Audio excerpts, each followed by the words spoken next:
him gently. He will forgive if they only believe. Rescue the perishing, care for the dying. Jesus is merciful, Jesus will save. Down in the human heart, crushed by the tempter, feelings lie buried that grace can restore. Touched by a loving heart, wakened by kindness, chords that were broken will vibrate once more. Rescue the perishing, care for the dying. Jesus is merciful, Jesus will save. Rescue the perishing, duty demands it. Strength for thy labor the Lord will provide. Back to the narrow way, patiently win them.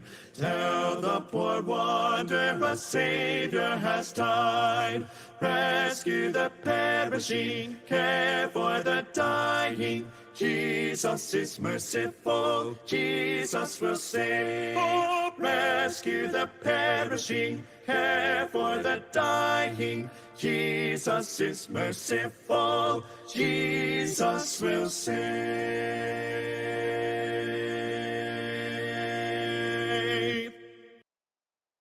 Jesus, keep me near the cross, there a precious fountain, free to all a healing stream, flows from 7 o'clock na po, isang mapagpalang gabi po sa inyong lahat na naririto ngayon sa ating C4 Hope Meeting virtual. Welcome po sa bawat isa, available din po ang ating Hope Meeting via Facebook Live. Masaya po kami na muli namin kayong makita at makasama sa ating gawain. Ako po si Ate Cheryl, ang inyong lingkod ngayong gabi. Palagi pong kagalakan sa amin na bawat linggo palagi po tayong magkakasama. Isang oras na may awit, patotoo at mensahe ang hatid ng ating gawain. Purihin po ang Panginoon. Palagi po tayong merong bisita. Kaya salamat po sa ating mga kapatid na walang sawang nagpapasa ng link para ibahagi sa inyong mga mahal sa buhay, sa katrabaho, sa kaibigan, at sa mga bagong nakikilala. Kaya naman, kung bisita po kayo ngayong gabi, hamon po namin kung kayo po ay mapapagpala sa inyong mapapakinggan, makiisa na rin po kayo sa pag-send ng ating link upang mas marami pa ang makapakinig ng mabuting balita na hatid ng ating Hope Meeting. Para naman muli nyo pong mabalikan at mapakinggan ang ating mga nagdaang gawain, meron po tayong Facebook group. Pinopost po natin dyan, even yung materials na ginagamit natin. Ang pangalan po ng ating group ay C4 Hope Meetings Group. Pwede rin po kayong mag-type ng inyong mga comment kung kayo ay may mga katanungan, pwede rin po. At kung kayo ay may prayer request, kagalakan din po na isama namin kayo sa aming mga pananalangin. Magkakaroon po ulit tayo ng breakout sessions after po nitong ating gawain. Kaya salamat po sa ating mga kapatid na patuloy na nakikibahagi at nagpapaiwan para sa ating sharing time. Palagi po tayong nagpapasimula sa pagbasa ng kanyang mga salita sa aklat ng Hebreo, Kabanatang 6, mga talatang 18 hanggang 19. Sinasabi po dyan, hindi nagbabago at hindi man lang nagsisinungaling ang Diyos.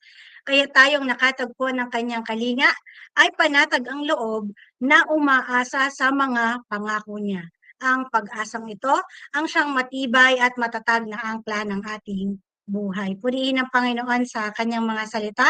Ngayon naman, hinihilingan ko po ang ating Kuya Johnny Mabilangan para sa kanyang pagbati. Mapagpalang gabi po sa inyong lahat. Pagbati po mula sa C4 Christ the Cornerstone Christian Communities. Isang kagalakan po sa aming komunidad ng inyong presensya sa gabing ito ng ating pagtitipon. Maraming salamat po sa ating Panginoon na sa atin ay nagbibigay ng kalakasan at patnubay sa araw-araw. Amin pong dalangin na makasumpong po tayo ng patuloy na kapayapaan at biyaya na tanging sa Panginoong Hesus lamang natin matatagpuan. Nawa po mapalakas po tayo sa ating gawain ito, sa ating mga mapapakinggan, higit ang salita ng Diyos na nagbabago ng ating buhay. Muli, maraming salamat po at magandang gabi po sa inyong lahat. Maraming salamat, Kuya Johnny. Ngayon naman, nais ko pong ibahagi ano nga po ba yung Hope Meeting. Bakit po ba tayo nagkakaroon ng ganitong gawain? Hope po stands for Household Opportunities Presentation and Experience. At ang C for Hope Meeting po ay una, naglalayon na maibalita ang makapangyarihang pagkilos at mensahe ng Panginoon sa komunidad. Ikalawa, maibahagi ang galak na nadarama dahil lamang po sa biyaya ng ating Panginoon. At ikatlo, layunin po nito na mahamon ang bawat isa na tumugon sa Panginoon at makibahagi sa buhay na may pagpapahalaga sa Kanya at sa Kanyang kalooban. Kaya sa bawat isa na naririto, wala po kaming ibang dalangin kundi ang mahamon kayo. Tayo po ay magpapatuloy sa pamamagitan ng pag-awit. Kung alam niyo po, makisabay po tayo. Awit sa manlilikha.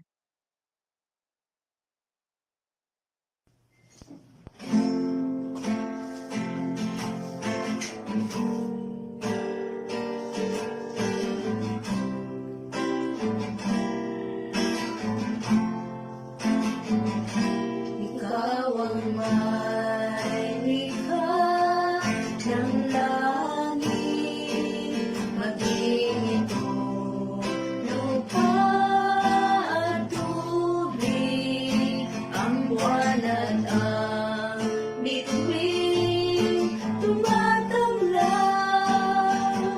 Likha mo rin itong sikat ng araw, pag-ibig mo walang hangganan, mananatili man pagkailanman ang pagpapala mo ginagawa. Dakilang himala sa'yo nagmula, kaya't ika'y pasasalamatan. Dakilang Diyos o Yahweh, ika'y papupurihan. Kaya't ika'y pasasalamatan. Dakilang Diyos o Yahweh, ika'y papupurihan.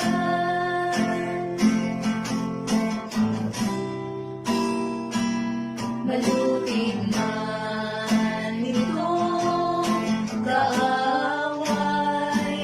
manganib man maging ang buhay, sa'yo ay mayroong katiyakan, pagkat di mo kami pababayaan. Kaya't ika'y pasasalamatan. Dakilang Diyos o Yahweh, ika'y papupurihan. Kaya't ika'y pasasalamatan. Dakilang Diyos o Yahweh, ika'y papupurihan. Kaya't ika'y pasasalamatan.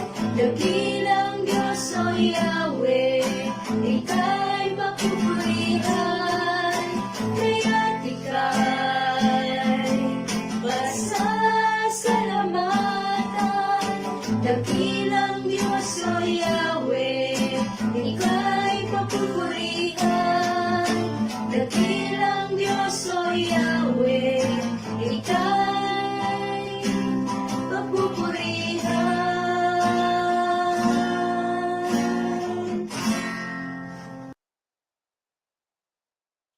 Amen. Salamat sa napakagandang mensahe ng awit. Wala nang ibang makapangyarihan at may likha ng lahat.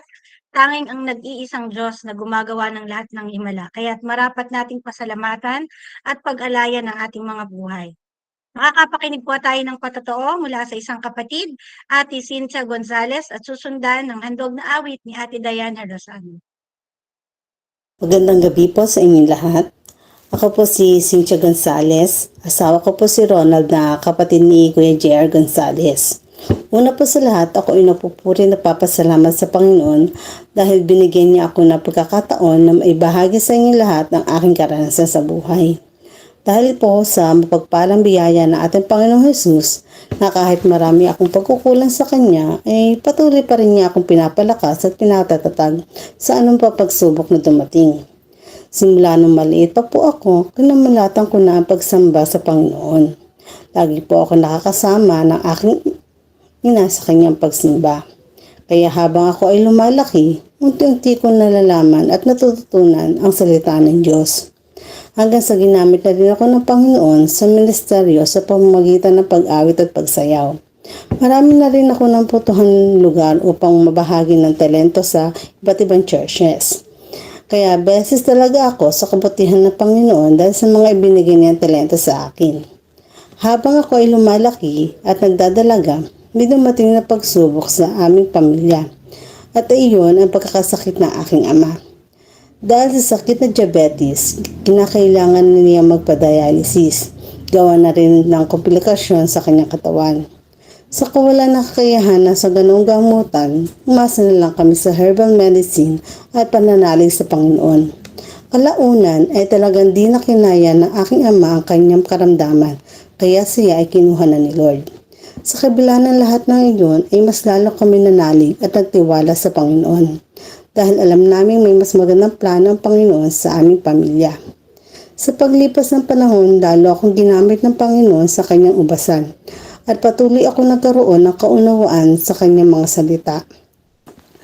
Umaattend din ako ng iba't ibang gawain na tumahayos sa iba't ibang lugar. Sa biyaya rin ng Diyos, ako ay nakapagtapos, nakapag-aral at nakapagtrabaho. Dahil doon, unti-unti na ako lumiliban sa pagsamba sa Panginoon. Nagsisimba naman ako pero agad akong umuwi at mabibilang na lamang sa isang taon ang pagpunta ko sa aming church. Hanggang sa nakapag-asawa na ako at ikinasal. Kinasal din kami sa aming church na aking kinamulatan. Nagkaroon kami ng anak na lalaki at dahil sa parehas kaming may trabaho para mag-asawa, si Ate Laarni ang nag-alaga sa aming anak. Kaya sa tuwing sila ay sumisimba, kasama nila ang aking anak tuwing araw ng linggo at sa anumang mga gawain. Kaya naman sa palagian nilang pagsama sa aking anak at dahil sa C4 family na rin sila lumaki, ay nagnais din ang aking anak na kami ay makasama niya sa pagdalos at pagsimba. Tunay na may plano ang Panginoon sa aming buong pamilya. Dumating ang pandemic at iyon ang naging dahilan upang makapakinig uli ako ng salita ng Panginoon sa pamamagitan ni Kuya JR. Dahil sa nabuong pag-aaral ng salita ng Diyos sa munting sambahayan ng Gonzales family, ay nakasama na uli ako sa pag-aaral ng salita ng Diyos. At unti-unti rin na rin bumalik ang aking kagalakan na siya ay pagsilbihan at papurihan. Dahil sa biyaya rin ng Panginoon, tinugon niya ang aming dalangin na mabigyan uli ng pangalawang anak. Halos 7 taon din kami naghintay bago pinagkaloob ng Panginoon ang aming kahilingan. Kaya naman, wala hanggang pasasalamat sa Kanya. Sa simula hanggang ako ay makapanganak at naranasan ko ang Kanyang mabiyayang pag-iingat at pag-aalaga. Siya rin ang lahat ng provide ng aming mga pangailangan sa aking panganganak. Isang pagpapala rin sa amin na habang lumalaki ang aking panganay na anak ay nagnais siya ng aming pamilya ay buo niya makasama sa pagsimba. At dahil na rin sa pangaral paalala ni Kuya JR mula sa salita ng Diyos, ngayon ay isang pamilya na rin kami magkakasama sumasamba at nakakapakinig ng salita ng Diyos. Kaya naman ako'y lubos na nagpapasalamat sa Panginoon sa mga taong ginamit niya upang kami ay patuloy na makapakinig ng kanyang mga salita at patuloy na maakay at maabot mapalapit sa ating Panginoon. Salamat sa komunidad ng C4 kung saan kami ay patuloy na nagkakaroon ng kaunawaan sa kanyang mga salita sa pamamagitan din ng mga itinalagang tagapanguna na tapat na nagtuturo at naninindigan sa salita ng Diyos. Salamat sa Panginoon sa mga pagsubok at hamon na naranasan na siyang ginamit ng ating Panginoon upang ako ay magbalik muli sa pagnanais na makilala siya at magmulat sa kaliwanagan. Muli, magandang gabi po sa bawat isa. Si Diyos po ang pinakamataas na papuri at pasasalamat.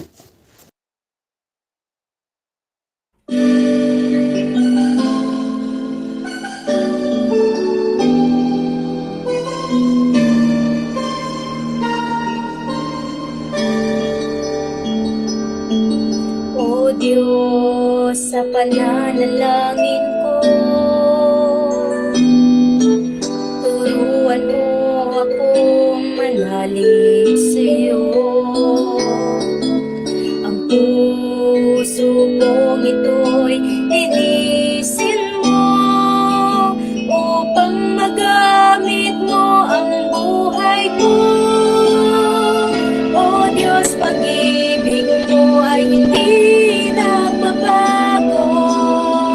Ang bugtong mong anak na matay, dahil sa sala ko, pasasalamat ko'y maging anyo ng pagsamba sa Panginoong Jesus. Tuwad ko ay luluhod, siyang dakila sa lahat, siya ay Diyos.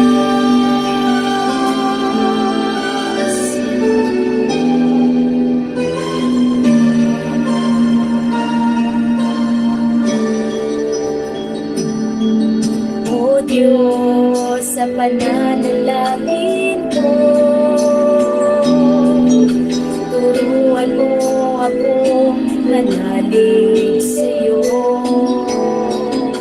Ang puso kong ito'y linisin mo upang magamit mo ang buhay ko. O Diyos, pag-ibig mo ay hindi nagbabago. Ang bugtong mong anak na matay, dahil sa sala ko, pasasalamat ko'y maging anyo ng pagsamba sa Panginoong Jesus. Tuwad ko ay luluhod, siyang dakila sa lahat, siya ay Diyos. O Diyos, pag-ibig mo ay hindi nagbabago.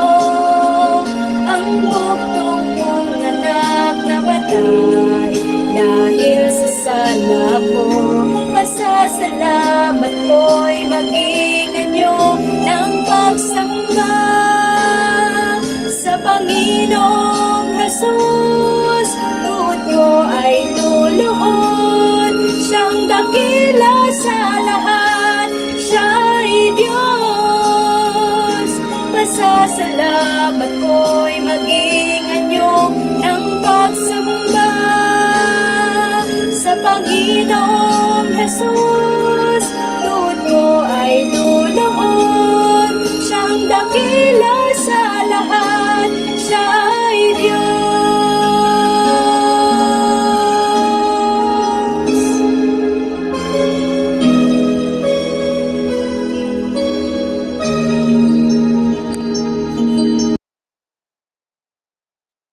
Maraming salamat sa ating mga kapatid. Kay Ate Cynthia, tunay na mabiyaya at mabuti ang Panginoon sa inyong buhay. Isang kagalakan na kayo ay makasama sa ating komunidad.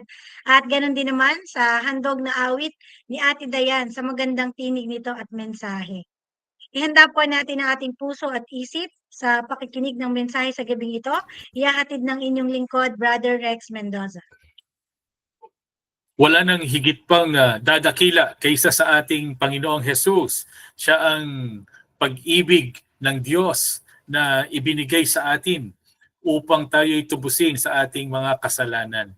At dahil sa kanyang ginawa doon sa krus ng Kalbaryo, tayo ngayon ay nagsasabit ng mga pasasalamat. At ang ating mga pasasalamat na ito ay pagsamba, pagkilala kung sino siya sa ating mga buhay. Ang Panginoong Jesus ay dakila sa lahat, walang katulad. Darating ang isang araw, lahat ng tuhod ay luluhod at lahat ay kikilalanin at sasabihin si Jesus ang Panginoon. Maraming salamat sa napakagandang mensahe ng awit. Ating kapatid na Dayan, maraming salamat din maging sa magandang pagkakaawit. At maraming salamat din sa iyong patotoo, Ate Cynthia. Tunay na ang isang tinawag ng Panginoon, ang tunay na tupa ng Panginoon ay hindi niya hahayaang mapalayo. Ang tinawag ng Panginoon ay kaniyang palalaguin sa pananampalataya at isang kagalakan para sa atin na makakita ng mga sambahayan na sama-samang sumasamba at naglilingkod sa Diyos. Magandang gabi po sa bawat isa sa inyo. Welcome sa ating Hope Meeting.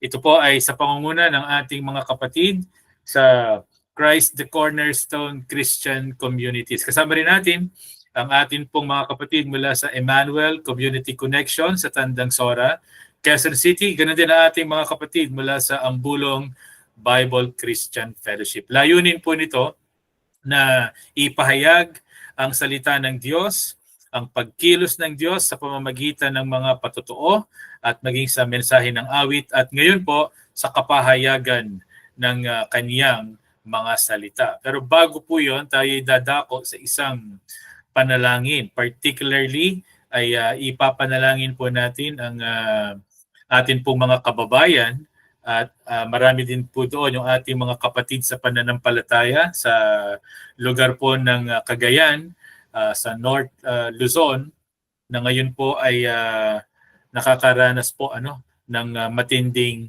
pagbagyo at labis na apektado ang kanila pong pamumuhay. Tayo po ay dadako sa Panginoon at hihingi ng kanyang habag, biyaya at pagpapalakas at pagpapatatag sa ganito pong kapanahunan. Tayo po ay sandaling manalangin.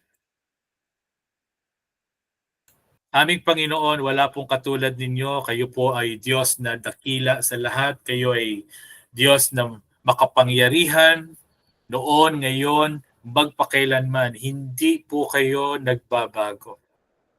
Kayo po ay dumidinig sa aming mga panalangin. Kayo po ay matalino sa lahat na nagpapasya kung ano ang pinakamabuti sa aming mga ipinapanalangin, kung ano po ang inyong minarapat, ito po ay tiyak na mangyayari. Ang aming pagtitiwala, aming Amang Diyos, ay sa iyo lamang. Maraming salamat sapagkat kayo'y Diyos na mabuti na hindi magkakait ng anumang ikabubuti ng inyo pong mga anak.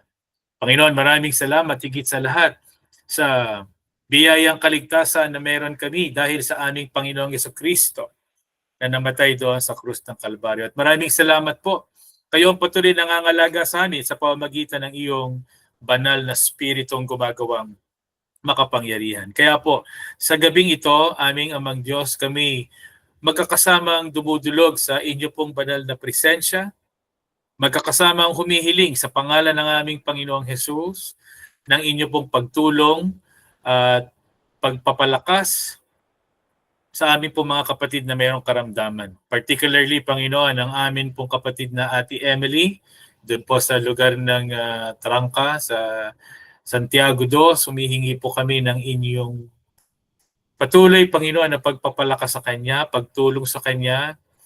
Pagpalain po ninyo siya, Panginoon, higit sa lahat ng pagkaunawa sa iyong kalooban, katatagan ng pananampalataya, at hindi lamang po siya, kundi maging ang kanyang mga anak. Sa ganito pong mga pagkakataon ay tumingin sa iyo, Panginoon, umasa sa iyo, alamin ang katotohanan at maglingkod sa iyo ng merong katapatan. Naalala rin namin ang aming kapatid na Lori na nasa ibang bansa. Alam namin ang kanyang mga pag-aalala.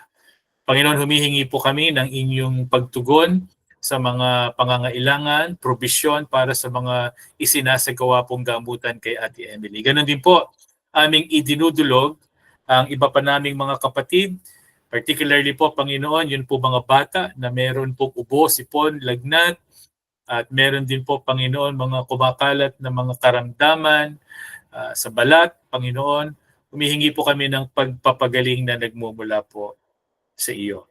Ganun din po, Panginoon, yun pong mga kapatid po namin na meron pong iniinda na karamdaman. Subalit, ito po, Panginoon, ay hindi po nalalaman ng iba pang mga kapatid, subalit ito'y lantad sa iyong banal na harapan. Alam po ninyo ang kalalagayan ng bawat isa sa amin. Alam po ninyo, Panginoon, ang ang antas ng kalusugan na mayroon ng bawat isa. Humihingi po kami, Panginoon, ng iyong dakilang kapangyarihan, ng pagpapagaling at pagpapalakas sa bawat isa po naming kapatid na mayroong karamdaman. Panginoon, dumadalangin din po kami ng inyong probisyon para sa mga pangangailangan sa mga pagpapagamot. Ngayon din pong gabi, magkakasama kaming dumudulog aming Amang Diyos para sa aming mga kababayan, kaibigan at maging mga kapatid sa pananampalataya doon po sa North Luzon kung saan ay dumadaan po ngayon sa matinding pagbagyo.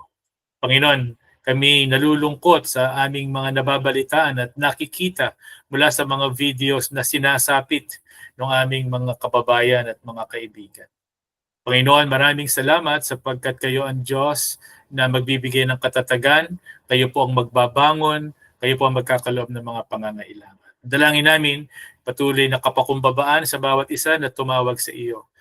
At magkaroon po, Panginoon, ng pag-asa sa tuwina na kayo po ang Diyos na hindi nagpapabaya. Magkakaloob ng aming pangangailangan at magbabangon sa amin mula sa pagkalugbo.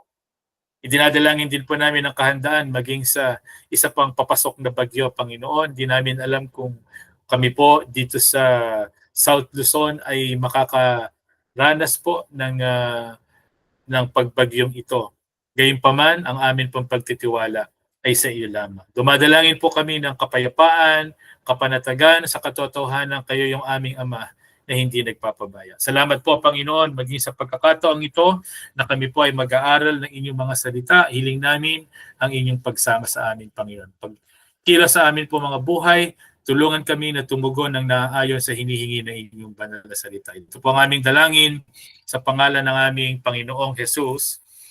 Amen. Tayo po ay magpapatuloy at sa pagkakataon pong ito, atin pong tinatalakay pa din at malapit nang magtapos ang taong 2024, ang ating annual theme, Focusing on Christ Call and Christ Assurance. Meron pong pastol na sa atin ay tumawag upang tayo po ay maging kanyang mga anak. At ang pagtawag na ito ng Panginoon ay makapangyarihan, nakapagliligtas, pero hindi lamang po sa pagliligtas sa atin. Ito po na pagtawag na ito ay pagtawag sa isang panibagong pamumuhay.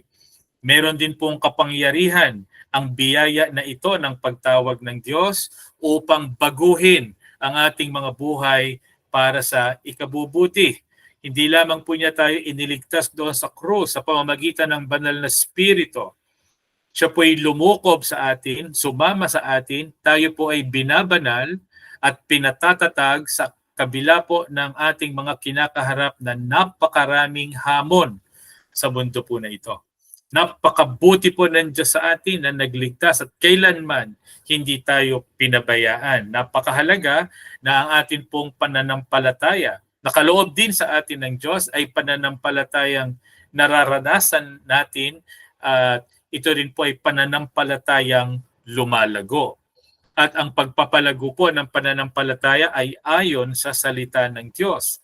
Ang salita ng Diyos ang batayan ng katiyakan ng kaligtasan at maging ng matagumpay na pamumuhay. Opo, yung salita ng Diyos ang nagpapahayag sa atin kung paano tunay na maliligtas. Meron po mga taong nag-aakala na sila ay ligtas, subalit ang kanila pong paniniwala, ang kanilang pananampalataya ay taliwas sa kung ano yung katotohanan ng sinasabi ng Biblia. Napakahalaga po na ang ating pakikinggan ay ang tunay na salita ng Diyos na maliwanag na inihahayag ng Biblia. At ang pagliligtas ng Diyos sa pamamagitan ng Panginoong Yesukristo, ito po yung katotohanan dapat na maihayag sa lahat, ay hindi lamang po nananatili na pangkaisipan at pangdamdamin at pang-espiritual na kalagayan.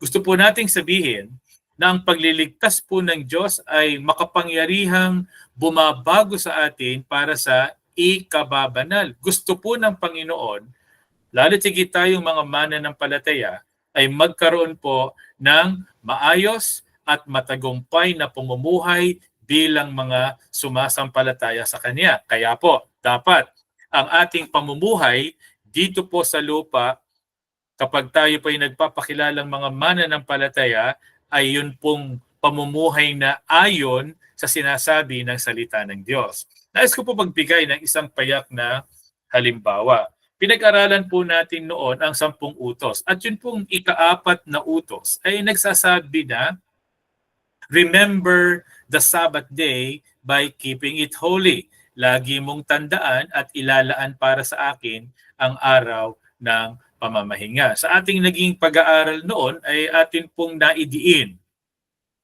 Marapat lamang na ang Diyos ay sambahin. Ang mga Israelita noon ay meron pong araw ng Sabat kung saan ang Sabat ay iginagalang.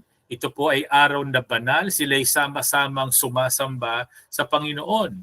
Pagdating po ng bagong tipan at tayo po ay hindi naman mga Hudyo, subalit kinikilala po natin ang biyaya ng Diyos, ang Diyos na nagkaloob sa atin ng kaligtasan ay ating sambahin, at ang mga unang mananampalataya ay sumasamba tuwing unang araw ng isang linggo. At sabi, nananatili ang mga mananampalataya sa pagtitipon, nananatili sa pananalangin, pag-aaral ayon sa aral ng mga apostol, at nananatili po sila doon. Sama-sama silang sumasamba at nabubuhay bilang magkakapatid. So nakita po natin ang kahalagahan ng pagsamba sa Panginoon.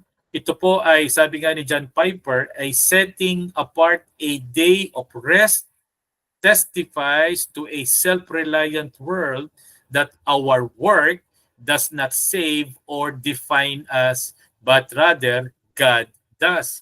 Yung nagbibigay kahulugan sa atin pong mga buhay ay hindi po yung anuman yung ginagawa natin ng mga trabaho.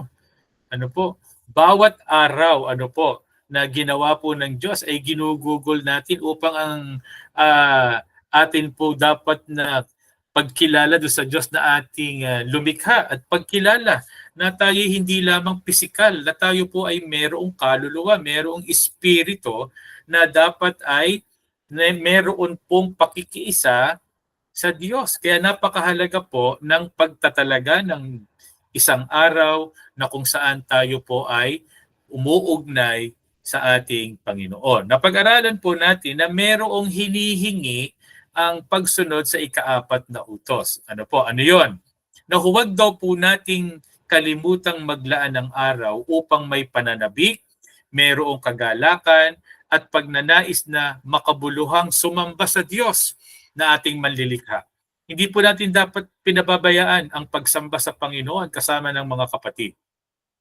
Ito po ay iniutos mismo ng Diyos. Iniukit sa bato ng kaniyang sariling daliri. Sabi po doon sa aklat ng Exodo.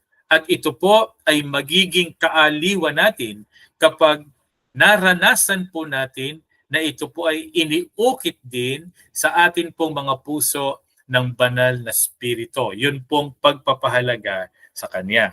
Pero eto po, kadalasan ay nakikita ang ika-4 na utos, pero yun lamang pong pinahahalagahan ay yung unang bahagi.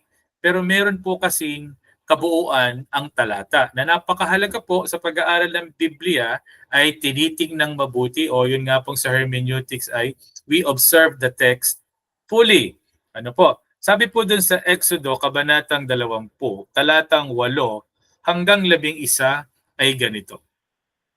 Alalahanin mo ang araw ng Sabat upang ingatan itong banal. So yun po yung ika-4 na utos. Huwag pabayaan, igalang ang araw ng Sabat.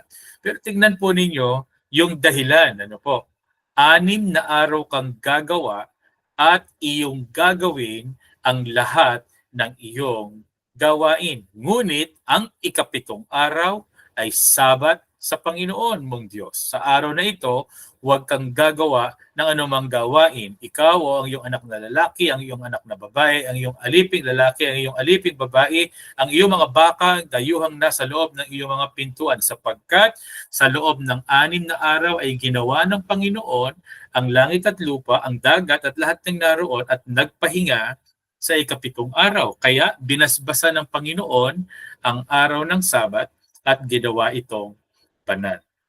Tama po na bigyang diin Ano po? Yun pong ikapitong araw. Yung Sabat ay igalang. Ito po ay araw ng pagsamba para sa mga Israelita at para sa atin ng mga Hentil, mga mananampalataya. Kinikilala natin ang unang araw ng isang linggo. Yun pong araw ng linggo kung saan ang Panginoong Jesucristo mula po sa kalalagayang siya po ay namatay doon sa krus, siya po ay muling nabuhay pagkalipas po ng 3 araw. Pero ano po, napakahalaga din sa talatang ito na atin pong bigyang diin yung tinatawag po na paggawa.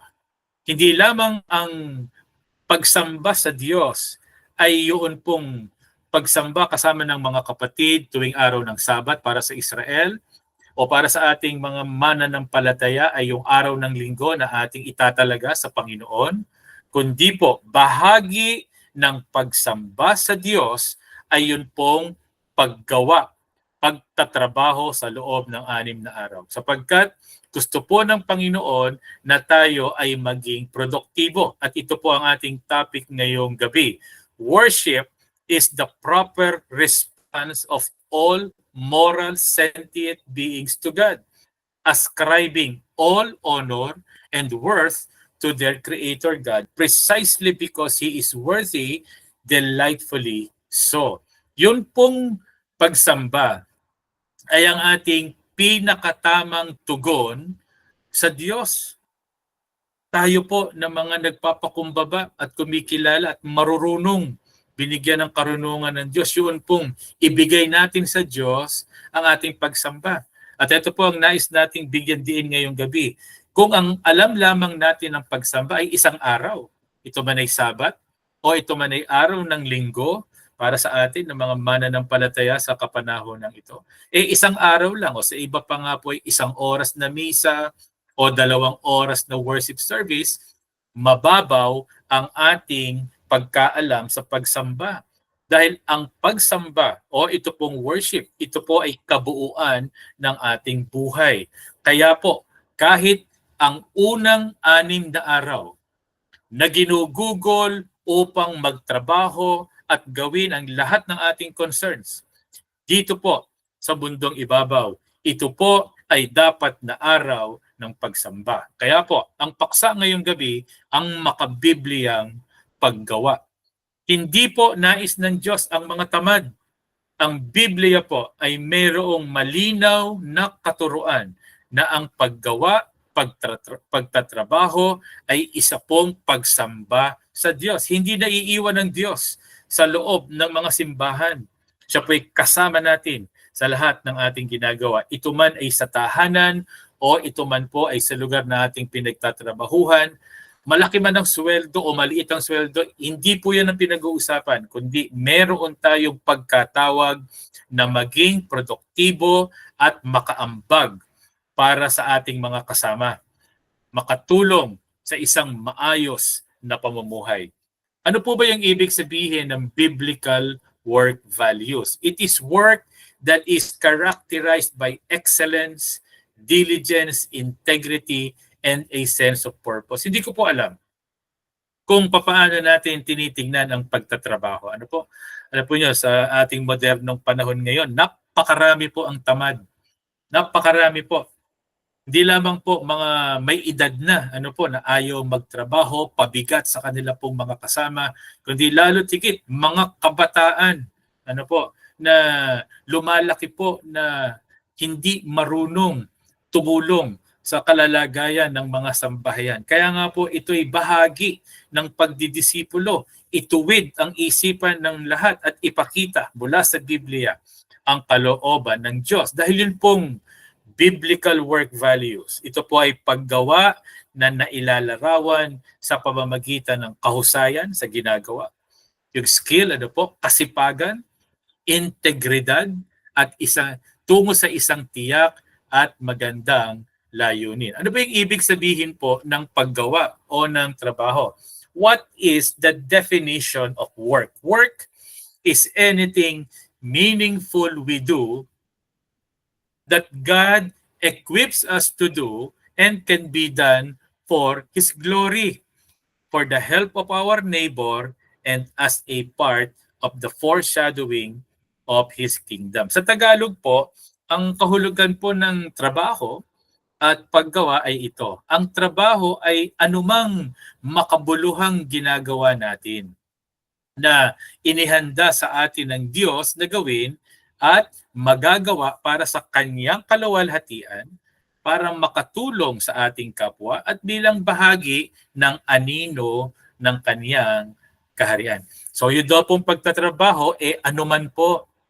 Halimbawa po, yung isang nanay, yung kanyang asawa ay nagtatrabaho, umaalis sa umaga upang magtrabaho, maghapon, siya ang naiiwan sa tahanan, siya nagluluto, siya naglalaba, nag-aalaga ng mga bata, wala po siyang sweldo sa kanyang ginagawa. Pero ang kanya pong bahagi ng pagtatrabaho ay makabuluhan. Hindi lamang para sa kanyang asawa, hindi lamang para sa kanyang anak, kung hindi maging sa harapan ng Diyos na kanyang pinaglilingkuran. Siya po ay isang babae na may banal na pagkatakot sa Diyos at ginagawa ang kanyang tungkulin. Hindi po maliit ang pagkatawag bilang isang nanay. At kaya nga po meron tayong pagpapahalaga niyan kapag Mother's Day. At ganoon din naman po, pinahahalagahan natin yung mga ama ng tahanan na nagtatrabaho para sa kapakanan ng kanilang sambahayan. Ito ay isang responsibilidad na nakapatong sa kanila pong mga balikat. So bakit natin ito, paano natin ito nagagawa? Ito po ay inihanda para sa atin ng Diyos. Diyos ang nagbibigay sa atin ng kakayahan, siya nagpapahiram ng buhay, siya nagbibigay ng lakas. At dapat nating gawin ang pagtatrabaho para sa kanyang kaluwalhatian, para makatulong sa ating kapwa. Kaya po, hindi po trabaho yung pang-hold up o yung pagnanakaw. Meron kasi ganun, anong trabaho mo? Ako'y hold upper. So ako ang aking trabaho ay makapaminsala. Hindi po trabaho 'yun. 'Yun po ay kasalanan. Yun po ay hindi mula sa Panginoon. Hindi yun ang gusto ng Diyos. Hindi yun ang inihanda ng Diyos na gawin ng tao. Hindi yun para sa kaluwalhatian ng Diyos. Hindi yun nakatutulong sa ating kapwa at ito'y hindi anino ng paghahari ng Diyos. Yun po ay anino ng kadiliman. At ang nag-iisip na ito trabaho ko kasi kapit na ako sa patalin, kaya ako'y nanloloko, nagnanakaw. Ngayon, ang daming ganyang mga issue. Nagnanakaw sa GCash, nanloloko ng kapwa, at iniisip nila ang trabaho ay para kumita ng salapi lamang. Hindi po. Ang trabaho na biblical ay mula sa ating Panginoon. Kaya po mahalaga na ating kinikilala ang Diyos at ang pagtatrabaho. Hindi po pwede na ang isang tao ay puro trabaho ang nasa isip. Tatandaan natin, ang trabaho ay kaloob ng Panginoon. Kaya po hindi dapat na ikinakatwiran ang trabaho upang hindi gawin ang mga bagay na gusto ng Diyos ay gawin natin. Kagaya ng pagsamba, pananalangin, pag-aaral ng salita ng Diyos. Merong araw na tayo po yung magtatrabaho pero dapat din tayo magbigay ng panahon upang gawin ang kalooban ng Diyos para sa atin pong mga buhay. Sabi po doon sa awit 127 verses 1 and 2 ay ganito, malibang ang Panginoon ang magtayo ng bahay, ang mga nagtatayo nito ay walang kabuluhang nagpapagod. Malibang ang Panginoon ang magbantay sa lungsod, ang bantay ay nagpupuyat ng walang kabuluhan. Walang kabuluhan na kayo'y bumangon ng maaga at malalim na ang gabi kung magpahinga, na kumakain ng tinapay ng mga pagpapagal sapagkat binibigyan niya ng tulog ang kanyang mga minamahal. Meron po kasi mga tao na yung kanila pong buong buhay ginugugol na lamang sa pagsisikap sa pagtatrabaho at iniisip po nila na ang buhay ay patungkol na lamang sa pagtatrabaho. Ito po ay nakakabagot. Ang buhay, opo, dapat na magtrabaho, bawal ang tamad. At ang pagtatrabaho, bahagi ng paglilingkod at pagsamba sa Diyos at sa sangkatauhan. Subalit, meron pong higit na mahalaga. Ang Diyos, ang kanyang salita, ang kanyang presensya, at ang kanyang dakilang kalooban na nangyayari sa atin pong mga buhay. Ang mga ama ng tahanan na na siyang nagtatrabaho ay hindi lamang nagkakaroon ng salapi upang mapag-aral ang kanilang mga anak, magbigay ng pagkain, mabigyan ng damit, bahay, at ng mga kaalwanan ng kanilang pamilya. Ang mga ama ng tahanan, una at higit sa lahat ay merong tungkuling pangunahan ang kanilang sambahayan na mailapit sa Diyos. Kaya po merong kalaban yung maayos na pananaw at karanasan sa trabaho at yung pong paggawa. Pag hindi natin ito naintindihan, magkakaroon po ng mga maling konsepto patungkol sa trabaho at maging sa pagpupuri at pagsamba. So ano ba yung kalaban ng maayos na pananaw o yung biblical na pananaw sa trabaho at gawa? Ito po, ang unang kalaban ay yung ignorance. Wala po tayong alam. Hindi alam ng iba na kapag sila pala ay nagtatrabaho, yun din ay paglilingkod sa Diyos. Hindi nila alam na yun palang pagtatrabaho ay upang bigyang lugod, hindi lamang yung mga boss, yung mga bossing, kundi una at higit sa lahat, ang Diyos na doon sa lugar ng kanilang pinagtatrabahuhan ay dapat na magningning sila bilang asin at ilaw ng sanlibutan. Pag hindi natin ito naintindihan, hindi natin makukuha ang talagang ibig sabihin ng pagtatrabaho para sa Panginoon. Meron din mga pagkakataon na tayo po ay nadadaya. Dinadaya natin yung ating sarili at dinadaya tayo ng ibang tao. Dinadaya tayo ng mga businessmen. Hindi tayo pinasusweldo ng maayos kasi iniisip nila exploitation. Kaya po yung mga madadaya na hindi nagbibigay ng tamang pasahod, walang malasakit, pagod na pagod, yun pong mga empleyado at mga trabahador samantalang sila yung nagpapasasa, hindi nila nakita kagaya ng sinasabi sa Biblia na dapat tratuhin ng tama ang mga obrero, yung pong mga manggagawa. Ganon din naman, yun pong mga manggagawa, yung pong mga trabahador, ay nandadaya sa kanila pong mga kumpanya at sa kanila pong mga boss. Hindi rin po ito magdudulot sa atin ng tamang pamumuhay na nakalulugod sa Diyos. Sapagkat mismo sa Biblia rin ay sinasabi na kung paano natin kinikilala ang Panginoon, ganun din yung paggalang at pagsunod na gagawin natin sa mga namumuno sa atin sa trabaho. At ganoon din naman kung ang trabaho para sa atin ay mali ang ating pananaw, iisipin natin na ako nagtrabaho kaya yung sweldo ko ay akin. Kaya meron po mga pagkakatapos po na sumweldo, happy-happy. Inuubos. Inuubos sa alak, inuubos sa kung saan-saan, bumibili ng mga gamit para sa kanyang sarili. Hindi po niya nakikita na bahagi po ng kanyang pagkita dahil kaloob sa kanya ito ng Diyos ay tumulong sa kanyang kapwa, particularly sa kanyang pamilya. Kaya yun pong mga kamalian na ito. Ito yung kalaban sa isang maayos na pananaw at karanasan sa trabaho at paggawa na Diyos ang nagbibigay. Ito po ay makikita natin kahit doon pa lamang sa aklat ng Henesis. Sa Henesis, kabanatang 1, talatang 27 hanggang 29, bago pa man nahulog ang tao sa pagkakasala, meron na pong ibinigay na trabaho.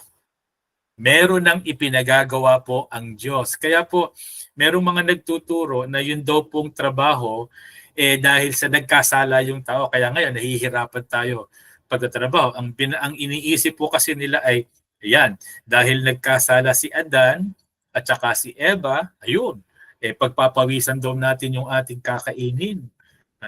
Mahihirapan daw sa pagbubukid si Adan at yung babae mahihirapan sa panganganak. Okay. Pero tingnan po ninyo ito, hindi pa man bumabagsak ang tao sa pagkakasala, meron na pong tinatawag na covenant of works. O yun pong tipan na merong gagawin yung tao. Ano po yun? Sabi rito, nilalang ng Diyos ang tao ayon sa kanyang larawan. Sila ay kanyang nilalang na isang lalaki at isang babae. At sila ay pinagpala niya. Sinabi niya, magpakarami kayo, punuin ninyo ng inyong mga anak ang buong daigdig at kayo ang mamamahala nito. Binibigyan ko kayo ng kapangyarihan sa mga isda sa tubig, sa mga ibon sa himpapawid, at sa lahat ng mga hayop na nasa ibabaw ng lupa. Ibinibigay ko rin sa inyo ang lahat ng uri ng halamang nagkakabinhi at mga bungang kahoy bilang pagkain ninyo. Meron pong tinanggap na trabaho. Ano po yon? Magpakarami, pamahalaan ang buong sanlibutan. Man was given that particular purpose of work to glorify God by managing God's creation. Kaya nga po, lagi natin binabanggit, tayo ay mabubuting katiwala. Ang mga tunay na sumasampalataya sa Diyos ay mabuting katiwala ng buhay, mabuting katiwala ng lakas at anuman na mga oportunidad na ibinibigay ng Diyos. Tayo po ay mabuting katiwala. Ang makahulugang trabaho o paggawa ay pinipigilan ang anumang gawaing mapanira at immoral. Ngunit nagbubukas ito ng pinto sa halos lahat ng bagay na mayroong kahulugan. Yan, yung binabanggit ko po kanina, kahit gaano po kasimple, yun po ay trabaho. Kung ito po ay pumipigil sa anumang immoral, mapanira, walang ambag. Ang trabaho po ay mula sa Diyos at Diyos ang nagbibigay sa atin ng lakas. Kaya po yung meron mga abogado pa naman, pero mga corrupt na mga politiko, hindi po yun trabaho. Pero napakagandang pagkatawag. Kung ang isa pong opisyal ng gobyerno ay makikita niyang pinagpala siya ng Panginoon, binigyan siya ng karunungan, angat siya sa iba, ito'y kaloob ng Diyos upang ang kanyang pagtatrabaho ay maging bahagi ng kanyang pagsamba. Kaya pag kaano man kasimple, halimbawa ang pagpapalaki ng bata, ang pagsusulat, yung landscaping, yung engineering, medical, legal na gawain, lahat ng ito ay gawaing ayon sa tamang pakahulugan ng paggawa sa Biblia. Nakita po ba natin? At ikinagagalak po ba natin kung ano yung ating mga kakayahan na tinanggap mula sa Diyos? Diyos ang nagbigay nito. Diyos ang dapat maluwalhati at dapat pong gamitin para sa kanyang kapurihan. Sabi po doon sa unang Korinto, kabanatang 1, talatang 27 hanggang 29, kaya nga kung kayo'y kumakain o umiinom o anuman ang ginagawa ninyo, gawin ninyo ang lahat sa ikararangal ng Diyos. O yan kumakain, umiinom, nagtatrabaho, nag-aaral, anumang ating ginagawa ay dapat po naluluwalhati ang Diyos na nagbigay ng buhay, nagbigay ng lakas, nagbigay ng mga kakayahan, nagbigay ng oportunidad, at nagbibigay po sa atin ng pagkakataon upang siya'y luwalhatiin. Doon po sa binabanggit na 7 deadly sins. Ito yung na-share natin dati sa Gospel Faithfulness Forum. 7 deadly sins according to the Desert Fathers sa Christian tradition. So yan po ay pride, kataasan, greed, wrath, envy, lust, gluttony. Ang hindi po alam ng marami, yung katamaran, ito po ay isa sa mabagsik na kasalanan, yung sloth. At yan po ay isang hayop. Mayroong isang hayop na pinangalan ng sloth. It is the sin that needs no effort. Yan po yung kasalanan ng walang paggawa. Yun pong sloth. Ayan, may picture po tayo dito. Isang hayop po na lagi lang nakabitin at mas matagal po siya natulog. Hindi naliligo. Kaya nga po yung islat ay yung kanya pong balat, pag minsan ay inuuod. Napakabagal po na kilos, nakabitin lamang po yan sa mga puno at natutulog. Mahaba yung kanyang mga kamay pero ginagamit lamang po niya panghalukip-kip. At ang sloth ay simbolo ng katamaran, kabagalan at kakuparan. At nakalulungkot, marami pong tao ay tamad at ito po ay hindi nakalulugod sa Panginoon. Sabi po dito sa ating sunod na quote, Satan doesn't need for us to fall into gross sin in order to defeat us. A large dose of laziness will do the trick just as well. Alam po niyo, si Satanas, hindi naman po niya kinakailangan tayo po ay hilahin sa mga matitinding mga kasalanan. Yun lamang pong matinding katamaran na walang ginagawa, ito po ay kasalanan sa Diyos. Ito po ay paglabag sa kalooban ng Panginoon. Kaya po, yung kasalanan ng katamaran, paulit-ulit na ito po ay tinatalakay sa aklat ng Kawikaan. Ang katamaran ay nakapipinsala sa iba. Ang katamaran ay mapag-aksaya, nakasisira ang katamaran. Ito ay gumagawa po ng mga dahilan, naghahanap ng shortcuts at kung ano-ano pa. At ang katamaran din po ay mapag-imbot kasi yung hindi po niya pinagtrabahuhan, gusto po niyang makuha. Nakikikain, nakikiganda ng pakiramdam. Gusto ng maayos na kama, malamig na kwarto, baka gusto yung naka-air conditioned rin, Pero wala po siyang ginagawa, kinukuha niya yung pinaghirapan ng iba. Kaya po ang tamad, yan po ay kapatid ng mga magnanakaw. So anong bunga ng katamaran? Kahirapan, ito ay sumisira sa sariling kakayahan at pagtatagumpay. Marami po hindi magtatagumpay dahil sa kanilang katamaran. Marami nawawalan ng trabaho dahil sa katamaran, hindi sila nagtatagumpay. Ito ay paglaho ng mga oportunidad. Meron ding mga nasira na mga relasyon dahil sa katamaran. At meron ding mga pagkakasakit, pisikal, isip, at emosyon. At nais nating sabihin ngayon pong gabi, ang kategorya ng katamaran, hindi lamang po ito pisikal na katamaran, kundi maging espiritual na katamaran. Merong Diyos na mabiyaya at gusto po ng Panginoon na tayo po ay mag-aral, gubugol ng panahon na mag-aral na salita ng Diyos, magbasa. Paano pong gagawin kung tamad magbasa, tamad mag-aral na salita ng Diyos, tamad manalangin, tamad sumamba? So ang kategorya po ng katamaran ay hindi lamang pisikal. Ito po ay maaari ding espiritual na katamaran. Alam po niyo, doon sa aklat po ng Sirach, sa Apocrypha, hindi kasama sa 66 na aklat ng Biblia, pero magandang babasahin, ang sabi po ay ganito: ang taong tamad ay parang batong lubog sa lusak, pinandidirihan, hinahamak ng lahat. Ang katulad ng tamad ay isang tumpok na dumi. Kapag may nakadampot, agad iwinawaksi. Hindi po nakakatuwa ang katamaran. Hindi tayo dapat na maging tamad. Hindi nalulugod ang Diyos sa katamaran. Gusto ng Diyos, tayo po ay maging responsable, gamitin ang kanyang mga ipinagkaloob upang siya'y luwalhatiin. Sabi po ni Apostol Pablo, unang Tesalonica, pagsikapan ninyong mamuhay ng tahimik, pakialaman ang sariling gawain at magtrabaho kayo upang mabuhay tulad ng itinuro namin sa inyo. Dahil dito, kayo ay igagalang ng mga hindi mananampalataya at hindi kayo aasa sa iba para sa inyong ikabubuhay. Sabi din ni Apostol Pablo sa 2 Tesalonica, nang kami kasama pa ninyo, ito ang itinuro namin sa inyo, huwag ninyong pakainin ang sinumang ayaw magtrabaho. Binanggit namin ito dahil nabalitaan namin may ilan sa inyong ayaw magtrabaho, walang inaatupag kundi ang makialam sa buhay ng may boy. Mga chismoso at chismosa, maghapong nagpe-Facebook.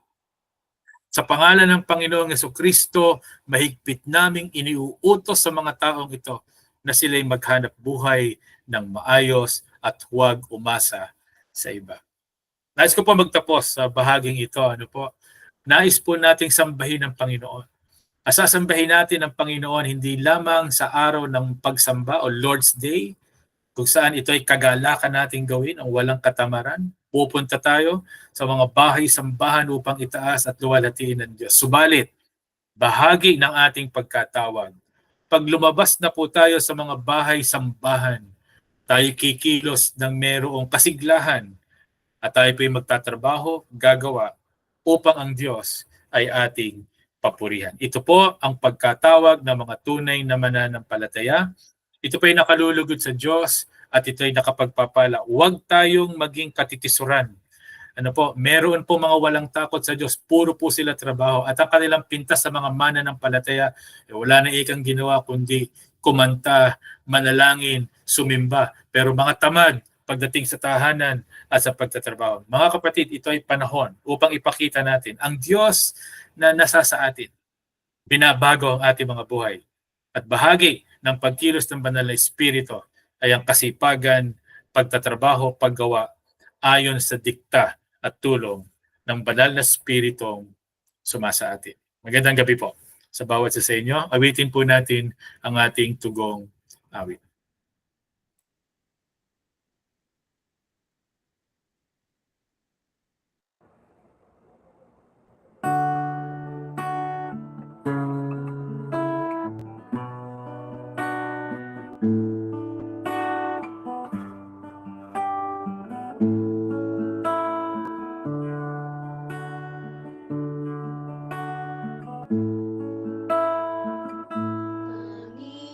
Panginoon, minamahal kita, paglilingkuran ka habang nabubuhay.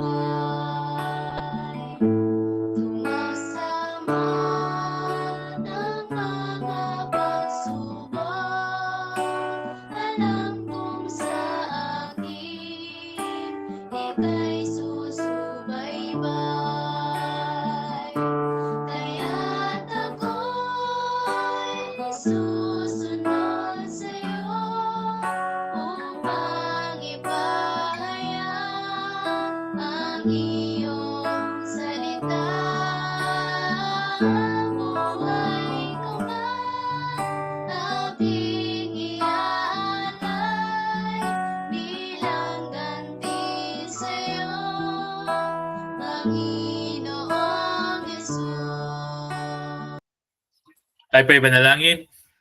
Narito po yung aming mga buhay, kaloob po ninyo. Kayo po ang nagbibigay sa amin ng lakas upang kumilos at gumawa. Kayo po ang nagbibigay sa amin ng oportunidad. Kayo po ang nagbibigay sa amin ng kakayahan. Tulungan po ninyo kami na mabigyan kayo ng lugod. Masamba po namin kayo. Hindi lamang sa mga araw ng pagsamba at mga oras ng pagsamba, kundi maging sa lahat ng amin pong ginagawa. Pagpalain niyo po kami, Panginoon. Patuloy na turuan po ninyo kami ng inyong mga salita. Maunawaan namin ito, mahalin namin ito, at ang kapangyarihan ng Espiritong gumagawa sa amin, Panginoon, ay bumago sa amin pong isip at sa amin pong puso upang magawa namin ang inyong buong kalooban. Samahan po ninyong bawat isa sa amin at ang mga sambahayan na aming kinabibilangan. Ito po ang aming dalangin sa pangalan ng aming Panginoong Hesus. Amen. Magandang gabi po. Amen. And amen. Maraming salamat po, Brother Rex, sa kapahayagan ng kanyang mga salita. Tunay na napapanahon at wala po kaming ibang dalangin kundi ang bawat isa na naririto ay tunay na nahamon at masumpungan ng may katapatan. Ngayon po ay ang ating mga pasasalamat kung kayo po ay napagpala sa ating gawain. Mangyari po na kayo ay mag-raise hand, mag-mute o kaya ay mag-message sa ating chat box. Kung wala naman, nagpapasalamat po tayo sa ating mga kapatid na nagpagal at nagkaroon ng bahagi sa gawain ito. Salamat po kila Kuya Johnny, kay Ate Cynthia, kay Dayan, at sa ating Brother Rex. Sa ating Facebook Live na nanonood at maging nandito sa ating Google Meet, maraming salamat po. Magkita-kita po tayo sa ating breakout session. Ngayon po tayo ay mag-open cam para sa ating picture taking.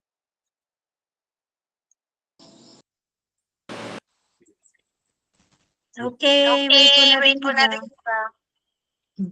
1, 2, 3. Isa pa po. 1, 2, 3.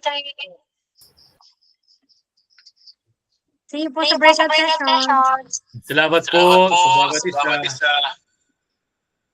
Magandang Bye, Teacher Rex. Magandang gabi po. Thank you po. Bye. Bye. Bye, Ma'am Weng. Bye po. Bye. Miss you.